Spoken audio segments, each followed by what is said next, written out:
પકડી જાય. ગુરુ મહારાજની જય.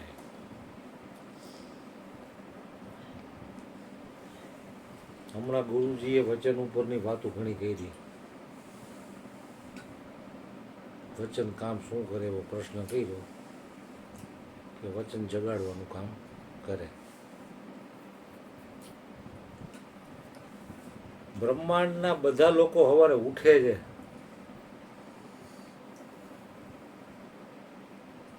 પણ જાગતા નથી. ઉઠવું અને સૂવું એ શરીરનો ધર્મ છે, જાગવું એ પોતાનો ધર્મ છે.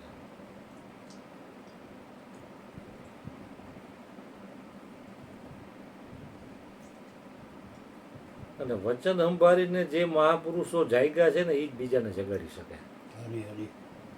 બીજાનું કામ નથી જગાડવા. બાપુ કે ને કે એક રૂમમાં 8-10 જણા સૂતા હોય ને એકાદો પેશાબ પાણી કરવા ઊભો થાય તો ભૂલમાં કોકને ઠેબુ લાગી જાય ઊંઘમાં હોય એટલે તો ઓલો આમ જોવે પણ બોલે નહીં કાંઈ. એને ખબર હોય કે આને ઊંઘમાં ઠેબુ લઈ ગયું છે તો પાછું હોઈ જાય. માયાનું કામ હુવાડી દેવાનું.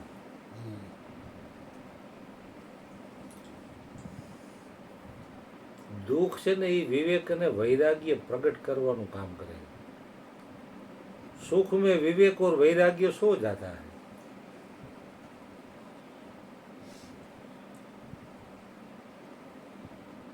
કારણ કે કોઈ પણ વ્યક્તિના જીવનમાં કાંઈ ને કાંઈ પ્રતિકૂળતા આવશે, પ્રોબ્લેમ આવશે ને તો જ ઉપર ઉઠશે.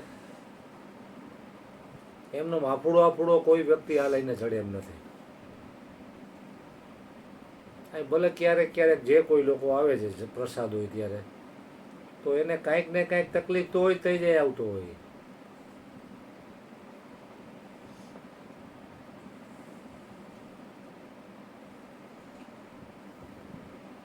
ભજનવાણીમાં કીધું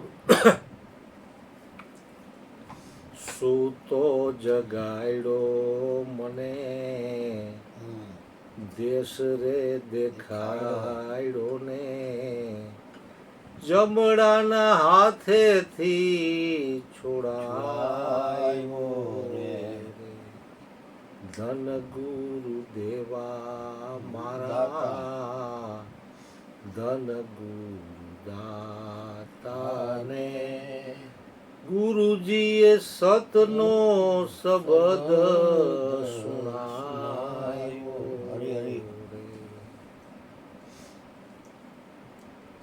તો બ્રહ્માંડના અબજો લોકો સવારે ઉઠે છે, પછી આખો દી કામકાજ કરી પાછા સુઈ જાય છે.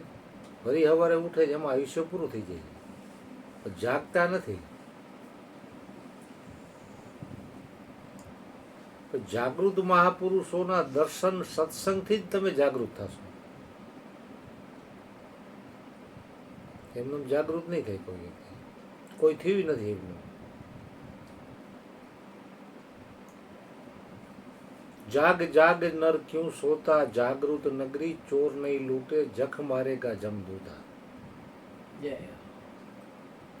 એટલે જાગવાની વાત મહાપુરુષોએ કરી છે. તો જાગવું હોય તો સદગુરુ સંતોનો સંગ કરો. એટલે હોવડાવવા માટે તો જગત તૈયાર જ છે.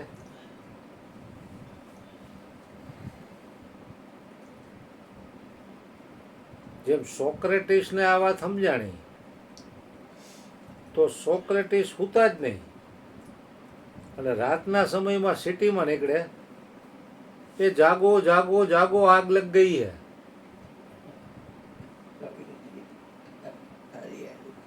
તો જગતના લોકો એ ગયા ગાંડો થઈ ગયો હવે કાંઈ આગ નથી.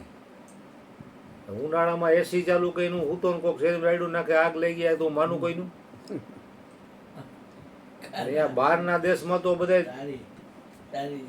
સાધન સંપન્ન વાળા સુખી સંપન્ન ઠીક है जागो जागो आग लग गई है सारा ब्रह्मांड जल रहा है जागो जागो जागो. તો એક વાર બે વાર 3 વાર સોક્રેટિસને કીધું કે તમે રાતના અમારી આ ઊંઘ ખરાબ કરો. પણ સોક્રેટિસ જાગ્યા હતા એટલે એનાથી રહેવાતું નહોતું. કે હું જાગ્યો છું તો હું આ લોકોને પણ જગાડું એમ. હમ. તો જગતના લોકો થોડા એને સમજી શકે. તો એને તરત પોલીસમાં ફરિયાદ કરી, સોક્રેટીસની ધરપકડ થઈ ગઈ.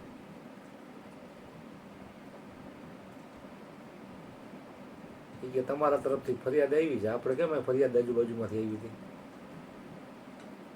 કે ભાઈ તમે લોકોની ઊંઘ ખરાબ કરો છો, રાતના 1-1, 2-2 વાગે, 3-3 વાગે રાડું પાડો છો, બરોડા પાડો છો કે આગ લઈ ગઈ છે, જાગો જાગો જાગો. તો મને કમ્પ્લેન આવી છે. સોક્રેટીસ છે, કાંઈ વાંધો નહીં, કોઈને જાગવાની જરૂર નથી, તો મારે કોઈને જગાડવા નથી. અને જાગેલા મહાપુરુષોને તો જેલ હોય કે મહેલ હોય કે ઝૂંપડું હોય એને કાંઈ ફરક ન પડે. અરે એ તો એની નિજ મસ્તીમાં જેલમાં રહેતા હતા. તો આવા ઉચ્ચ કોટીના સંત સોક્રેટીસને પણ એના શિષ્યોને જેલ પાયું. તો નજીકના જ્યાં એના હાંધણમાં રહેવા વાળા શિષ્યો આ વાત નો સમજી ગયા. અમુક સમજી ગયા, અમુક નો સમજ્યા. તો મહાપુરુષોને કાંઈ એનો હરખ કે શોખ નથી હોતો કે આવડો આ એના શરણે જે કોઈ એવામાં એવડો સમજી જાય તો મહાપુરુષને કાંઈ ફાયદો નથી. અને કદાચ ન સમજે તેને કંઈ નુકસાન નથી, તો પોતાનામાં મસ્ત છે.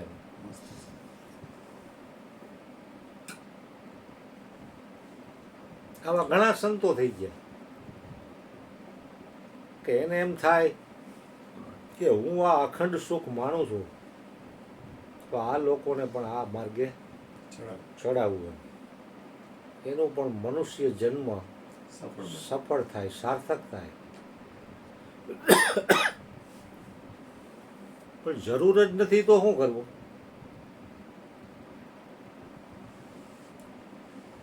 અને જરૂર છે એ ગમે ત્યાંથી મહાપુરુષ ગોતી લઈને એને ભેટો થઈ જશે. એટલે સ્વામી રામ સુખદાસે કીધું,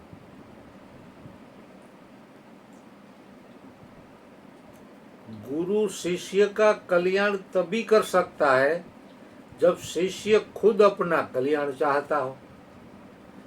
जब शिष्य ही अपना कल्याण न चाहता हो तो चाहे कितने भी गुरु बदल डालो, तुम्हारा कल्याण होने वाला नहीं.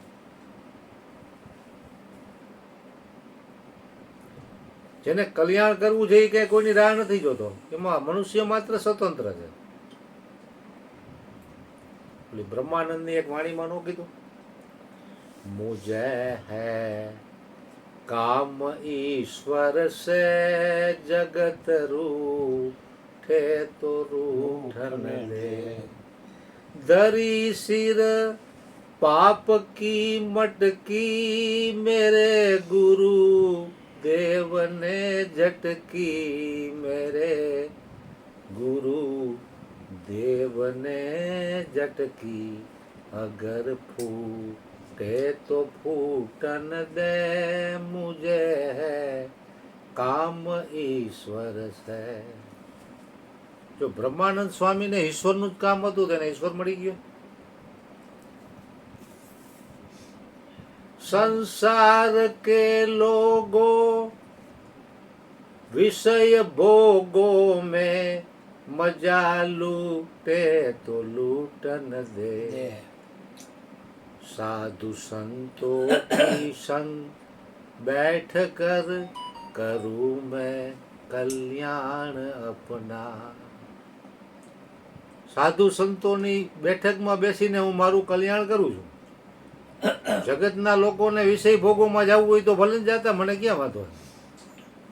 તો આ 56 ભોગ ખાઈને આવ્યા તો એને નો મોડા તો મોડા આવ્યા ને, કારણ કે એનું મન ચોટે નહીં ક્યાંય, એ વ્યવહાર પૂરતા જાય.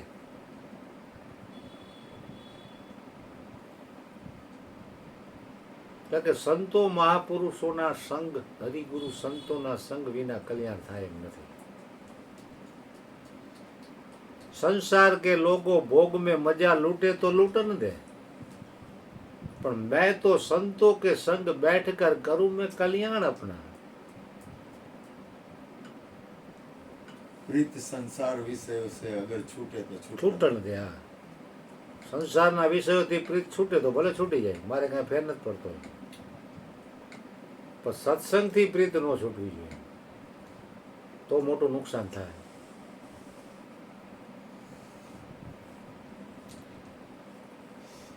જો આપણે ગુરુદેવ અર્જુન બાપાને બચપણથી જ વિવેક અને વૈરાગી હતો, કંઈ પૂર્વની કમાઈ હોય એની એવી, તો આ લાઈનમાં અનેક સંપ્રદાયોમાં ગયા, સેવાઓ કરીને જાણ્યું, છેલ્લે મનોહર ભગવાન મળ્યા ને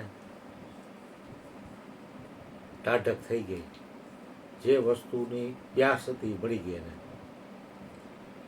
તો એને આખા જીવન દરમિયાન ભજન સત્સંગ જ કર્યા, એના ખુદના દીકરાના દીકરીના લગ્નમાં નથી ગયા. લ્યો, તો એટલી પરાકાષ્ઠા તો આપણે ન જઈ ગયા, આપણે તો જવું પડે, પણ ન જાય તો એ અટકે નહીં ક્યાંય, સમજી લો. આ તો આપણને એવી ભ્રાંતિ છે કે હું ન જાઉં તો અટકશે. હું 12-13 વર્ષનો હતો ને મારા બાપુજી ગુજરી ગયા હતા, અને મારી બા ગુજરી ગયા મારા લગ્ન પછી. એ ગુજરી ગયા 96માં અને બાપા 98માં. 96માં બાપાનો સત્સંગ ભજન આપણે રાખ્યા હતા. તો બાપુજી નાનપણમાં ગુજરી ગયા, ઘરમાં કાંઈ ન રહે, છતાંય અમને કોઈએ શિખામણ નથી આપી, તો અમે હંપીને આટલા વર્ષ ધંધો કર્યો ને આટલે પહોંચ્યા, અને હાઈ ક્લાસ રીતે બધા વ્યવહાર પ્રસંગ કાઢી નાખ્યા, અને હવે શાંતિથી જુદાઈ થઈ ગયા. તો આ શક્તિ આપી કોને?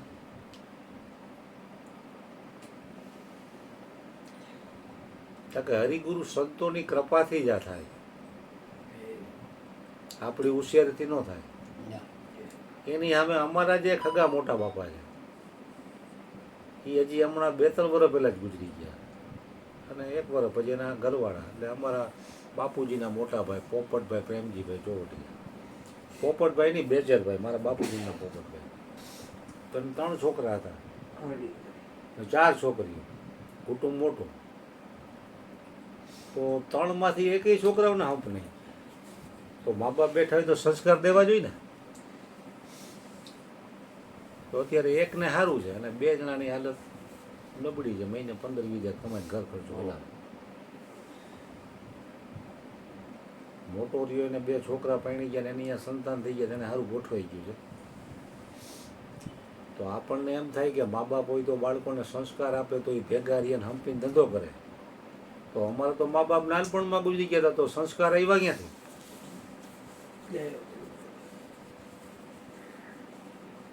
એટલે ક્યારે કેને કેટલું દેવું અને ક્યારે લઈ લેવું એ ભગવાનના હાથની વાત છે. રાજાને રંક ઈ બનાવી દે અને રંકને રાજા બનાવી દે. બોલે બિહસી માહેશ જ્ઞાની મોડ ના કોઈ જય જસ રઘુપતિ કરાઈ તસા સો તસ તે ક્ષણ હોય, એક ક્ષણ હોય, ઈછી ક્ષણ થઈ જાય. હા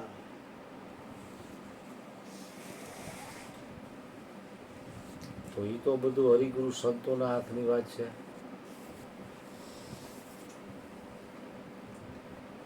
તો બાપાએ આખું જીવન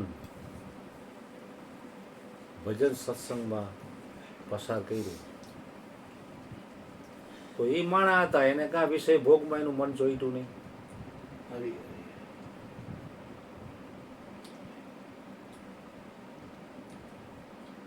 કારણ કે પરમાત્માનો રસ એક એ એવો છે ને કે એકવાર એનો ચટકો લાગી ગયો ને પછી સંસારના રસ એને ફીકા લાગે. આ બાપભાઈ કેમ રાતે 1 વાગ્યા ફોન આવ્યો, બાપુ આવું, તો આ તો 24 કલાક દરવાજા ખુલ્લા.